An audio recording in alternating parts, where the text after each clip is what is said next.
On the morning of January the 19th, 1994, something extraordinary happened in a small chapel in Maracay, Venezuela.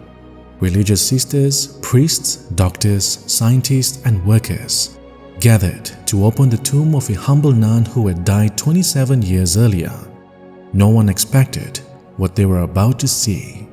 As the tomb was opened, everyone stood in amazement. The body of Mother María de San José had not decayed.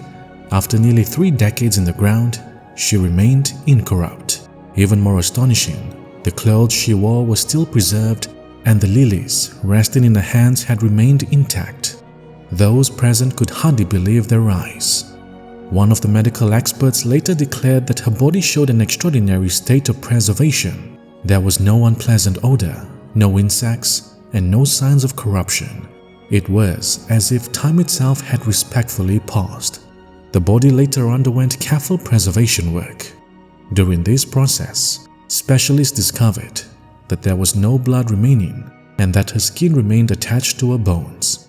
Afterward, her face and hands were carefully restored, and she was placed in a glass and bronze urn so that the faithful could come and venerate her.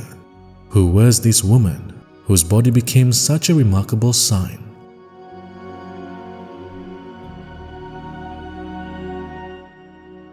Her name was Laura Evangelista, and she was born on April 25, 1875 in Coroni, Venezuela. From the time she was a little girl, she desired to belong completely to God.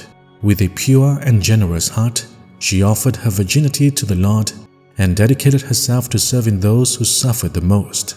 People affectionately called her the Christ Child.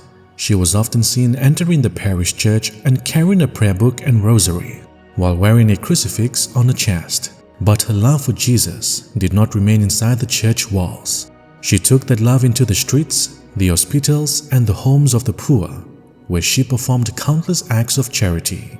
Laura grew up during a difficult period in Venezuelan history. The nation was being torn apart by civil wars, poverty and sickness spread everywhere, and many families struggled simply to survive. At the same time, the church faced heavy persecution. Religious communities had been expelled from the country, and seminaries had been closed by order of President Antonio Guzman Blanco. Anyone who wished to become a religious often had to leave Venezuela. It seemed that every door had been closed. Around 1892, Laura felt a strong desire to dedicate herself entirely to God in religious life. But because of the difficult situation in the country, her dreams seemed impossible. She shared her hopes with Father Justo Vicente Lopez Aveledo, who had recently become the parish priest of Maracay. The priest guided her towards another path of service through a volunteer program caring for the sick and needy, which later became the San Jose Hospital. Laura discovered the mission that God had prepared for her. Then, on February 11, 1901, a new chapter began.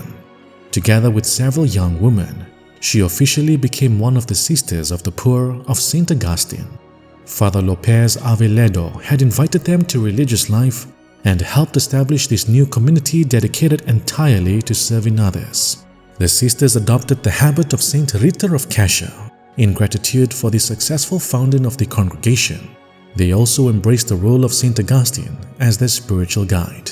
Their mission was simple yet beautiful: to serve the poor, the abandoned, orphaned children, the elderly, and the sick. Laura received a new name in religion, María de San José.